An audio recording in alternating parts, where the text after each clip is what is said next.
ನಮಸ್ತೆ ಎಲ್ರಿಗೂ ಅನು ಕುಕಿಂಗ್ ಚಾನಲ್ಗೆ ಸ್ವಾಗತ. ನಾನು ಅನಿತಾ.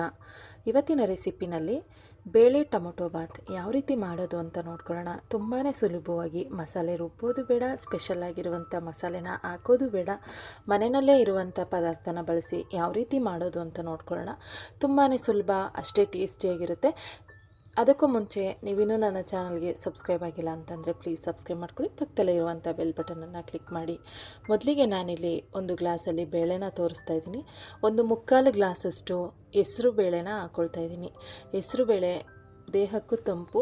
ಹಾಗೆಯೇ ಈ ಒಂದು ರೈಸ್ಗೆ ಮೇನ್ ಇಂಗ್ರೀಡಿಯೆಂಟ್ಸ್ ಅಂದರೆ ಹೆಸರುಬೇಳೆ. ಅದಾದಮೇಲೆ ನಾನಿಲ್ಲಿ ಒಂದು ಗ್ಲಾಸು ಅಕ್ಕಿನ ತೋರಿಸ್ತಾ ಇದ್ದೀನಿ. ಒಂದು ಗ್ಲಾಸ್ ಅಕ್ಕಿಗೆ ಮುಕ್ಕಾಲು ಗ್ಲಾಸ್ ಹೆಸರುಬೇಳೆನ ಹಾಕ್ಕೊಂಡಿದ್ದೀನಿ. ಅದಾದಮೇಲೆ ಈ ರೀತಿ ಚೆನ್ನಾಗಿ ಮಿಕ್ಸ್ ಮಾಡಿ ಒಂದು 3-4 ಬಾರಿ ತೊಳ್ಕೊಬೇಕು. ಇದನ್ನು ಹೀಗೆ ಮಾಡೋದಕ್ಕೆ ಬರಲ್ಲ, ಒಂದು 4 ಬಾರಿ ತೊಳ್ಕೊಬೇಕು. ಆವಾಗ ಅದರಲ್ಲಿರುವಂಥ ಧೂಳೆಲ್ಲ ಹೋಗುತ್ತೆ. ಇವಾಗ ನಾನು ಕೂಡ ತೊಳ್ಕೊಂಡು ಅದು ಮುಳುಗುವಷ್ಟು ನೀರನ್ನ ಹಾಕ್ಕೊಂಡು ತೊಗೊಬಂದಿದ್ದೀನಿ. ನೋಡಿ, ನೆನೆಸೋದೇನು ಬೇಡ, ಒಗ್ಗರಣೆ ಹಾಕೊಳ್ಳೋ ತನಕ ಈ ರೀತಿ ಇದ್ದರೆ ಸಾಕು. ಇವಾಗ ಇದನ್ನು ಒಂದು ಸೈಡಿಗೆ ಇಟ್ಕೊಳ್ಳೋಣ. ಇಲ್ಲಿ ನಾನು ಆಲ್ರೆಡಿ ಕುಕ್ಕರ್ನ ಬಿಸಿಗೆ ಇಟ್ಕೊಂಡಿದ್ದೆ. ಇದನ್ನು ಇವಾಗ ಒಂದು ಸೈಡಿಗೆ ಇಟ್ಕೊಳ್ಳೋಣ. ಆಲ್ರೆಡಿ ನಾನು ಕುಕ್ಕರ್ನ ಬಿಸಿಗೆ ಇಟ್ಕೊಂಡಿದ್ದೀನಿ ನೋಡಿ. ಇವಾಗ ಇದಕ್ಕೆ 1-2 ಟೇಬಲ್ ಸ್ಪೂನು ಎಣ್ಣೆನ ಹಾಕ್ಕೊಂಡಿದ್ದೀನಿ. ಹಾಗೆಯೇ ನೀವು ಎಷ್ಟು ಜನಕ್ಕೆ ಮಾಡ್ತಾಯಿದ್ದೀರಾ ಅದ್ರ ಮೇಲೆ ಎಣ್ಣೆನ ಹಾಕ್ಕೊಳ್ಳಿ. ಎಣ್ಣೆ ಆಗಿರ್ಬೋದು, ಖಾರ, ಉಪ್ಪು ಎಲ್ಲದನ್ನು. ಅದಾದಮೇಲೆ MTR ಹಿಂಗೆ ಹಾಕ್ಕೊಂಡಿದ್ದೀನಿ. ಹಿಂಗು ಬಂದು 1-2 ಚಿಟಿಕೆ ಅಷ್ಟು ಹಾಕ್ಕೊಂಡಿದ್ದೀನಿ. ಹಿಂಗೆ ಫ್ಲೇವರು ನಮ್ಮ ಮನೆಯಲ್ಲಿ ಇಷ್ಟ ಆಗಲ್ಲ, ಅದಕ್ಕೋಸ್ಕರ. ಅದಾದಮೇಲೆ ಒಂದು ಅರ್ಧ ಸ್ಪೂನು ಜೀರಿಗೆ ಹಾಕ್ಕೊಂಡು ಅದು ಚಟಪಟ ಅಂತ ಸಿಡಿಬೇಕು. ಅದಾದಮೇಲೆ 2 ಗೆಡ್ಡೆ ಈರುಳ್ಳಿನ ಸಣ್ಣದಾಗಿ ಸ್ಲೈಸಾಗಿ ಕಟ್ ಮಾಡ್ಕೊಂಡು ಹಾಕ್ಕೊಂಡಿದ್ದೀನಿ. ಸ್ವಲ್ಪ ಕರಿಬೇವು, 1-2 ಹಸಿಮೆಣಸಿನ್ಕಾಯಿ, 1 ಟೇಬಲ್ ಸ್ಪೂನು ಶುಂಠಿ ಬೆಳ್ಳುಳ್ಳಿ ಪೇಸ್ಟು, ಇದಿಷ್ಟನ್ನು ಹಾಕ್ಕೊಂಡು ಚೆನ್ನಾಗಿ ಫ್ರೈ ಮಾಡ್ಕೊಳ್ಬೇಕು. ನೋಡಿ, ಈ ರೀತಿ ಚೆನ್ನಾಗಿ ಅದೆಲ್ಲ ಫ್ರೈ ಆಗೋ ತನಕ, ಶುಂಠಿ ಬೆಳ್ಳುಳ್ಳಿ ಪೇಸ್ಟಲ್ಲಿರುವಂಥ ಹಸಿ ಸ್ಮೆಲ್ಲೆಲ್ಲ ಹೋಗೋ ತನಕ ಚೆನ್ನಾಗಿ ಈ ರೀತಿ ಫ್ರೈ ಮಾಡ್ಕೊಳ್ಬೇಕು. ಅದಾದಮೇಲೆ ನಾನಿಲ್ಲಿ 2 ಮೀಡಿಯಮ್ ಸೈಜ್ದು ಟೊಮೊಟೊನ ಕಟ್ ಮಾಡಿ ತೊಗೊಂಡಿದ್ದೀನಿ, ಅದನ್ನು ಕೂಡ ಹಾಕ್ಕೊಳ್ತಾ ಇದ್ದೀನಿ. ಅದಾದಮೇಲೆ 1 ಕಪ್ಪು ಹಸಿ ಬಟಾಣಿ, ಫ್ರೆಶ್ ಆಗಿರುವಂಥ ಹಸಿ ಬಟಾಣಿ ಇದ್ದರೆ ಹಾಕ್ಕೊಳ್ಳಿ, ಇಲ್ಲಾಂದರೆ ನೈಟ್ ನೆನೆಸಿ ಕೂಡ ಒಣ ಬಟಾಣಿನ ಹಾಕ್ಕೊಳ್ಬೋದು, ಇಲ್ಲಾಂದರೆ ಸ್ಕಿಪ್ ಮಾಡಿ. ಅದಾದಮೇಲೆ ಬಟಾಣಿ, ಟೊಮೊಟೊ ಎರಡನ್ನೂ ಚೆನ್ನಾಗಿ ಫ್ರೈ ಮಾಡ್ಕೊಂಡಿದ್ದೀನಿ. ನೋಡಿ, ಈ ರೀತಿ ಚೆನ್ನಾಗಿ ಫ್ರೈ ಆದಮೇಲೆ ತೋರಿಸ್ತಾ ಇದ್ದೀನಿ ನೋಡಿ, ಇಷ್ಟೇ ಇದು. ಇವಾಗ ಇದಕ್ಕೆ ಆವಾಗಲೇ ತೊಳೆದಿಟ್ಟಿದ್ದಂಥ ಅಕ್ಕಿ ಮತ್ತು ಬೇಳೆನ ಹಾಕೊಂಡ್ಬಿಡೋಣ. ಅಕ್ಕಿನ ತುಂಬ ಹೊತ್ತು ನೆನೆಸ್ಬೇಕನ್ನೋ ಅವಶ್ಯಕತೆ ಇರೋದಿಲ್ಲ. ಇದನ್ನೆಲ್ಲ ಒಗ್ಗರಣೆ ಹಾಕೊಳ್ಳೋ ತನಕ ನೀರಲ್ಲಿ ಇಟ್ಟರೆ ಸಾಕು. ಇವಾಗ ಅದನ್ನೆಲ್ಲ ನೀರೆಲ್ಲ ಸೋಸಿ ಅಕ್ಕಿ ಮತ್ತು ಬೇಳೆನ ಹಾಕ್ಕೊಳ್ತಾ ಇದ್ದೀನಿ. ಅಕ್ಕಿ ಮತ್ತು ಬೇಳೆನ ಹಾಕಿದ್ಮೇಲೆ ಚೆನ್ನಾಗಿ ಮಿಕ್ಸ್ ಮಾಡಿಕೊಂಡ್ರೆ ಸಾಕು, ಅದನ್ನೇನು ಫ್ರೈ ಮಾಡ್ಕೊಳ್ಳೋದೇನು ಬೇಡ. ಇವಾಗ ಇದನ್ನು ಚೆನ್ನಾಗಿ ಮಿಕ್ಸ್ ಮಾಡ್ಕೊಳ್ಳೋಣ. ಮಿಕ್ಸ್ ಮಾಡಿ ಇದಕ್ಕೆ ನಾನು ಸ್ವಲ್ಪ ಮಸಾಲೆಗಳನ್ನ ಹಾಕ್ಕೊಳ್ತೀನಿ. ಏನಪ್ಪ ಅಂತಂದರೆ 1/2 ಸ್ಪೂನು ಖಾರದ ಪುಡಿ, 1/2 ಸ್ಪೂನು ಧನಿಯಾ, ಹಾಗೆಯೇ 1-2 ಚಿಟಿಕೆಯಷ್ಟು ಅರಿಶಿನ, ಇದಿಷ್ಟನ್ನು ಹಾಕ್ಕೊಂಡು ಚೆನ್ನಾಗಿ ಮಿಕ್ಸ್ ಮಾಡ್ಕೊಳ್ಬೇಕು. ಹಾಗೆಯೇ ಟೇಸ್ಟ್ ಮಾತ್ರ ತುಂಬ ಚೆನ್ನಾಗಿರುತ್ತೆ ಫ್ರೆಂಡ್ಸ್. ನೋಡಿ, ಇಷ್ಟೇ ಇದಕ್ಕೆ ಮಸಾಲೆ, ಇನ್ನೇನು ಮಸಾಲೆ ಹಾಕೋ ಅವಶ್ಯಕತೆ ಇರೋದಿಲ್ಲ, ಯಾವುದೇ ಮಸಾಲೆನ ರುಬ್ಬುವಂಥ ಅವಶ್ಯಕತೆಯೂ ಇರೋದಿಲ್ಲ.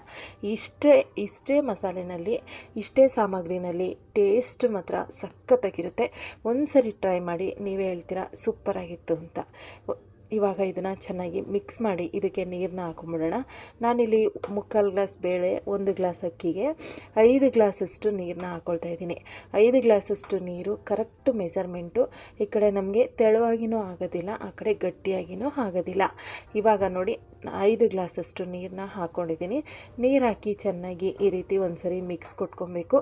ಮಿಕ್ಸ್ ಕೊಟ್ಕೊಂಡಾದ್ಮೇಲೆ ಇದಕ್ಕೆ ರುಚಿಗೆ ತಕ್ಕಷ್ಟು ಉಪ್ಪಾಕಿ ಒಂದು ಸರಿ ಚೆನ್ನಾಗಿ ಮಿಕ್ಸ್ ಮಾಡಿ ಮುಚ್ಚಳ ಮುಚ್ಚಿ 1-2 ವಿಸಲ್ ಬರ್ಸ್ಕೊಂಡ್ರೆ ಸೂಪರಾಗಿರುವಂಥ ಬೇಳೆ ಟೊಮೊಟೊ ರೈಸ್ ಬಾತ್ ಸೂಪರಾಗಿ ರೆಡಿ ಆಗುತ್ತೆ. ಒಂದು ಸರಿ ಈ ವಿಧಾನದಲ್ಲಿ ಟ್ರೈ ಮಾಡಿ, ಪದೇ ಪದೇ ನೀವೇ ಮಾಡ್ತೀರಾ, ಬೇಡ ಅನಿಸೋದೇ ಇಲ್ಲ, ಅಷ್ಟು ಟೇಸ್ಟಿಯಾಗಿರುತ್ತೆ. ಸೂಪರಾಗಿರುವಂಥ ಒಂದು ರೈಸ್ ಬಾತ್ ಅಂತಲೇ ಹೇಳ್ಬೋದು. ಆರೋಗ್ಯಕರವಾಗಿರುವಂಥ ಒಂದು ರೈಸ್ ಬಾತ್ ರೆಡಿ ಆಗುತ್ತೆ. ಸೂಪರಾಗಿರುತ್ತೆ. ಚಿಕ್ಕವರಿಂದ ದೊಡ್ಡವ್ರ ತನಕ ಯಾರು ಬೇಕಂದ್ರೂ ತಿನ್ಬೋದು, ಅಷ್ಟು ಹೆಲ್ದಿಯಾಗಿರುತ್ತೆ. ಅದರಲ್ಲೂ ಹೆಸರು ಬೇಳೆ ಬಾಡಿಗೆ ತಂಪು, ಅದನ್ನು ಯಾವಾಗ ಬೇಕಂದ್ರೂ ನಾವು ಮಾಡ್ಕೊಂಡು ತಿನ್ಬೋದು, ಅಷ್ಟು ಟೇಸ್ಟಿಯಾಗಿರುತ್ತೆ. ಇವಾಗ ನೋಡಿ, 2 ವಿಸಲ್ ಆದಮೇಲೆ ನಾನು ಓಪನ್ ಮಾಡಿ ತೋರಿಸ್ತಾ ಇದ್ದೀನಿ ಎಷ್ಟು ಸೂಪರಾಗಿ ರೈಸ್ ರೆಡಿಯಾಗಿದೆ ಅಂತ. ಸಕ್ಕತ್ತಾಗಿರುತ್ತೆ. ಒಂದು ಸರಿ ಈ ವಿಧಾನದಲ್ಲಿ ಟ್ರೈ ಮಾಡಿ. ಇವಾಗ ನೋಡಿ, ನಾನು ಓಪನ್ ಮಾಡಿ ತೆಗೆದು ತೋರಿಸ್ತಾ ಇದ್ದೀನಿ ಎಷ್ಟು ಚೆನ್ನಾಗಿ ರೈಸು ಬಂದಿದೆ ಅಂತ ಹೇಳಿ. ಇವಾಗ ಇದನ್ನು ಒಂದು ಸರಿ ಚೆನ್ನಾಗಿ ಮಿಕ್ಸ್ ಮಾಡ್ಕೊಳ್ಬೇಕು. ಮಿಕ್ಸ್ ಮಾಡಿ ಆದಮೇಲೆ ನನಗೆ ಇದು ಈ ಟೈಮಿಗೆ ಸರಿ ಅಂತ ಅನ್ನಿಸ್ತು. ಬಟ್ ನಾನು ಬೆಳಿಗ್ಗೆ ಬ್ರೇಕ್ಫಾಸ್ಟಿಗೆ, ಮಧ್ಯಾಹ್ನ ಲಂಚ್ ಬಾಕ್ಸಿಗೆ 2 ಟೈಮಿಗೂ ಕೂಡ ಇದನ್ನೇ ಮಾಡ್ಕೊಂಡಿದ್ದೆ. ಹಂಗಾಗಿ ನಾನು ಒಂದು ಅರ್ಧ ಗ್ಲಾಸು ಚೆನ್ನಾಗಿ ಕುದಿಯೋ ನೀರನ್ನು ಹಾಕ್ಕೊಳ್ತಾ ಇದ್ದೀನಿ. ಈ ರೀತಿ ಚೆನ್ನಾಗಿ ಕುದಿಸ್ಕೊಂಡು ನೀರನ್ನ ಹಾಕೋದ್ರಿಂದ ಇದಕ್ಕೆ ನಾನು ಸ್ಟವ್ ಆನ್ ಮಾಡಿಲ್ಲ, ಸ್ಟವ್ ಆಫ್ ಆಗಿದೆ. ಈ ರೀತಿ ಚೆನ್ನಾಗಿ ಕುದಿಸಿ ನೀರು ಹಾಕೊಳ್ಳೋದ್ರಿಂದ ನಾವು ಎಷ್ಟೊತ್ತಿಟ್ರೂ ಕೂಡ ಈ ಒಂದು ಬೇಳೆ ರೈಸ್ ಬಾತು ಗಟ್ಟಿ ಆಗಲ್ಲ. ಈ ಒಂದು ಟಿಪ್ನ ಫಾಲೋ ಮಾಡಿ. ಅದಾದಮೇಲೆ ಇದಕ್ಕೆ ಸ್ವಲ್ಪ ಕೊತ್ತಂಬರಿ ಸೊಪ್ಪು ಹಾಗೆಯೇ ಸ್ವಲ್ಪ ಒಗ್ಗರಣೆನ ಹಾಕೊಂಡ್ಬಿಡೋಣ. ಕೊನೆಯದಾಗಿ ಕೊತ್ತಂಬರಿ ಸೊಪ್ಪು ಹಾಕ್ಕೊಂಡಿದ್ದೀನಿ. ಅದಾದಮೇಲೆ ಸ್ವಲ್ಪ ಒಗ್ಗರಣೆನ ಹಾಕ್ಕೊಳ್ತಾ ಇದ್ದೀನಿ ನೋಡಿ. ಒಂದು ಅರ್ಧ ಸ್ಪೂನು ತುಪ್ಪ, ಒಂದೆರಡು ಇಳ್ಕು ಬೆಳ್ಳುಳ್ಳಿ, ಹಾಗೆಯೇ ಒಂದು ಕಡ್ಡಿ ಕರಿಬೇವು, ಇದಿಷ್ಟನ್ನು ಹಾಕ್ಕೊಂಡು ಚೆನ್ನಾಗಿ ಒಗ್ಗರಣೆ ಮಾಡ್ಕೊಂಡಿದ್ದೀನಿ. ಆ ಬೆಳ್ಳುಳ್ಳಿ ಕಲರ್ ಚೇಂಜ್ ಆಗಬೇಕು ಅಲ್ಲಿ ತನಕ ಒಗ್ಗರಣೆ ಮಾಡ್ಕೊಂಡಿದ್ದೀನಿ.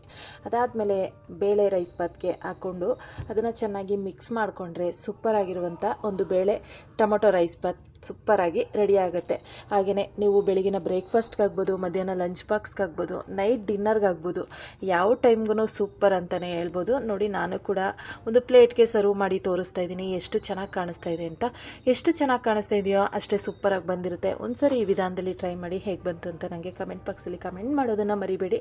ನೋಡಿದ್ರಲ್ವಾ ಇವತ್ತಿನ ವೀಡಿಯೋ ನಿಮಗೆಲ್ಲ ಇಷ್ಟ ಆಗಿದೆ ಅಂತ ನಾನು ಅಂದ್ಕೊಂಡಿದ್ದೀನಿ. ಇಷ್ಟ ಆಗಿದ್ರೆ ಪ್ಲೀಸ್ ಸಬ್ಸ್ಕ್ರೈಬ್ ಮಾಡಿ. Thank you for watching.